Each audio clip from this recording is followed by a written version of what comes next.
Welcome back to the Payment Shed podcast live here at MPE. We're welcomed by Neira Jones and Stanley Skoglund, payments advisors, ambassadors, and more importantly, chair and co-chair of the MPE Awards. Thank you so much for joining us, guys. Tell us a little bit more about yourselves. Introduce us to us. Well, as for myself, I've been involved with the MPE conference for a very, very long time, many more years than I care to remember. I'm delighted to have seen it grow so much over the past 18 years. And I've been in payments for more years than I care to admit, and I've been party to this particular conference for at least 5 years, Yes. I think. Yeah. Amazing. Tell us a little bit more about the judging process. There's always questions involved when people want to submit a nomination. Tell us a little bit more about that. What goes through the minds? Well, first of all, I would have to say that the MPE Awards are actually unique in the industry, in the payments industry. We have, would you believe, a manifesto. So we have a manifesto for the awards, and I would say 3 words: quality, transparency, and resilience, and independence as well. I mean, we have a panel of really experienced judges, and our process is totally transparent. The way the entries are constructed actually mirror the way the industry evolves, and the scoring process is absolutely independent. I was going to add to what Neira said. We also do triage in terms of evaluating all submissions, and some submissions may be qualifying for more category than one, and then we will tell that particular company that they may want to, look at other categories as well, or if they didn't qualify for the category that they submitted something. So we're trying to help everyone along a bit as well. So, Nice. yeah. Have you seen a shift in the quality of submissions over the years? Oh, absolutely, and it's also a learning aspect for us on the committee, because when you look at awards and you look at the plethora of entries that could possibly join in and participate in the competition, but sometimes categories overlap. It's not very clear as to whether you should enter one or the other. Over the year, we have refined this so much, and we continue, because we continue learning and we continue taking feedback, and we have very clear inclusions, very clear exclusions. We have rules for entries, and as Stanley just said earlier on, if we see that an entry is in the wrong category or could qualify for others, we actually do tell them. Ultimately, it's up to them whether they want to follow our guidance or not. At the end of the day, the judge are going to decide on the scores. I also think the way we have sharpened the evaluation criteria in all categories, that people have responded to that, because as Neira said, the quality has gone up significantly. More use of data, more product narrative. So it seems to me for every year people are upping their game, but I think that is also a response to these criteria being very clear. Has there been any kind of key trends that you've seen over the last couple of years?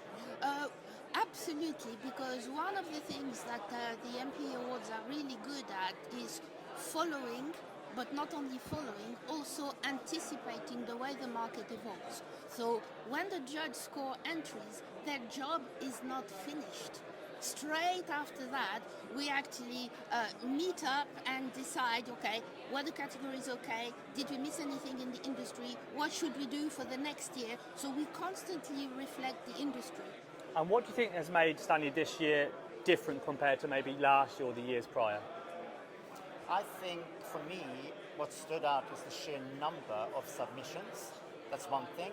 And I would also say there's also a pickup in the entrance from outside of Europe.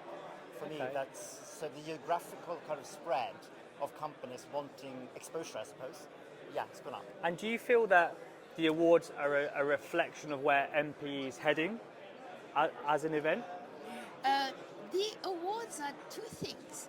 They are a reflection of where the industry is right now, but they are also a reflection of where the industry is heading.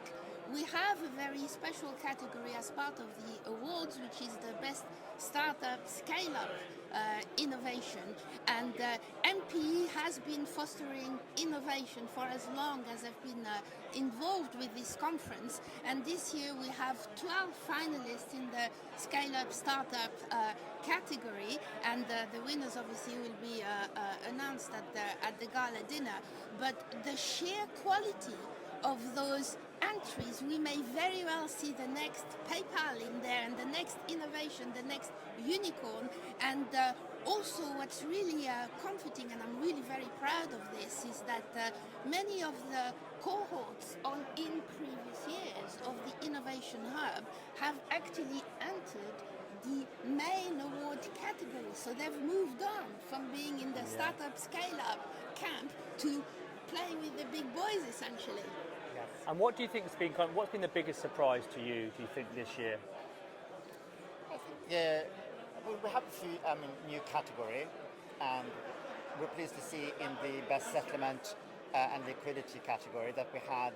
I didn't think we were going to get many entrants, and we didn't get super many, but that for me was really interesting. So it's the kind of complexity of the payment system. So on the one hand, you saw from the submissions, consolidation, payment orchestration, these type of solutions and categories that speak to reducing complexity.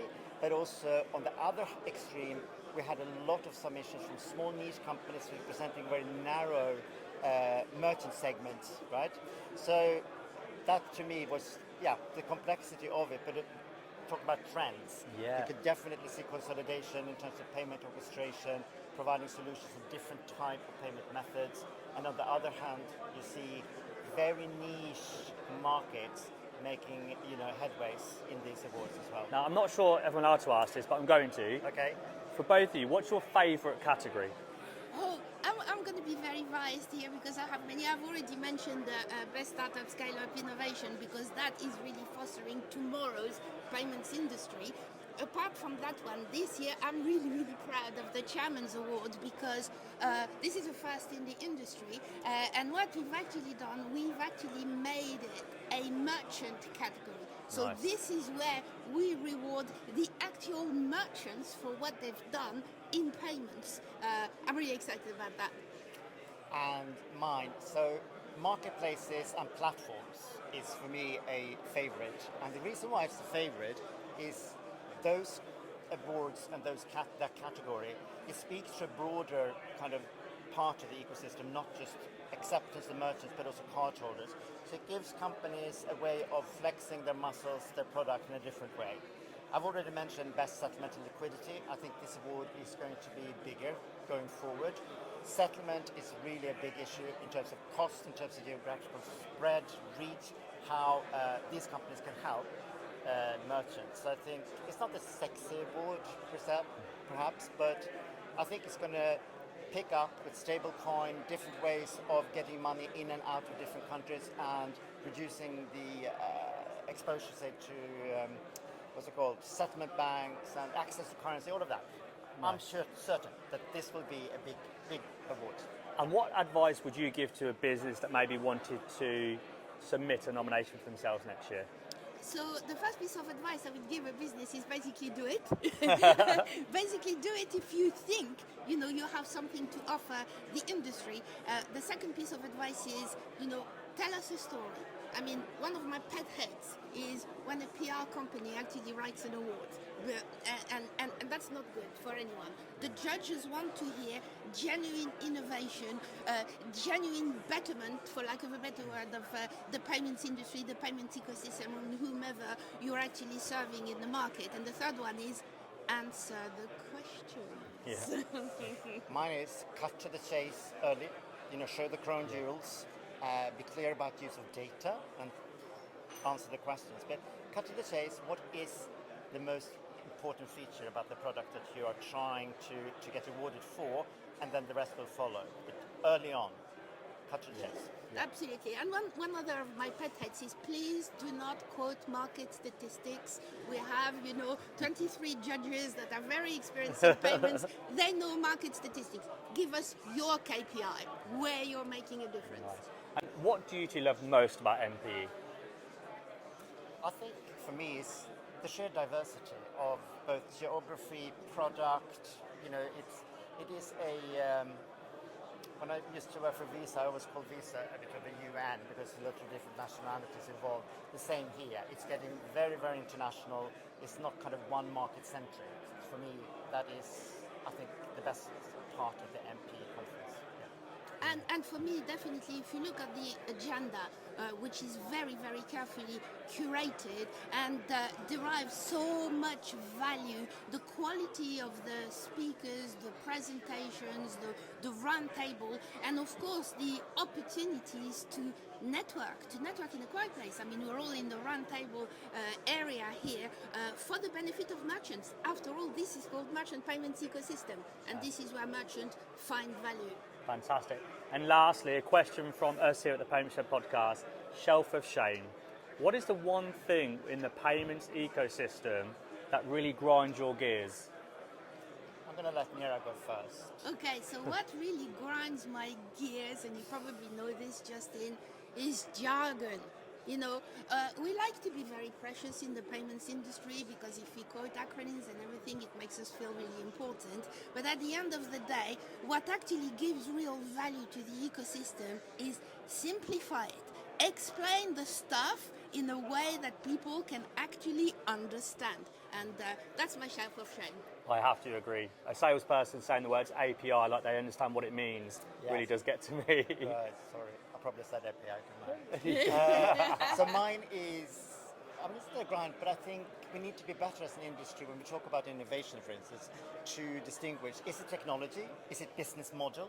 To be clear about what is innovative about it, because sometimes we talk about innovation, we talk about, you know, developments, and there really is variation of the same theme, and we therefore miss some of the true innovatory kind of efforts in the industry. And I would contend that business models and sophistication in that area is as important as technology. So that's perhaps my grind. I like it. I actually have another grind. Let's go for it. Yeah, and it's, because Stanley reminded me when we talk about innovation. So you've seen over the past couple of years, so we had last summer, this is the summer of stablecoins. And then this is the summer of agentic commerce, and everybody's doing it, and so on and so forth. But at the end of the day, you know, when people have headlines, which are clickbait, to be honest, and they say, oh yeah, this is going to be the next innovation that is going to kill the card networks. No, it's not. Yeah. The card networks are not standing still. They're innovating too. So nothing is going to kill anything. Things are going to evolve. We grow together, right? Yes. Well, look, guys, thank you so much for your time. Have an incredible event. I'm looking forward to gala dinner tomorrow. Likewise. Thank you. Thank you very much. Cheers.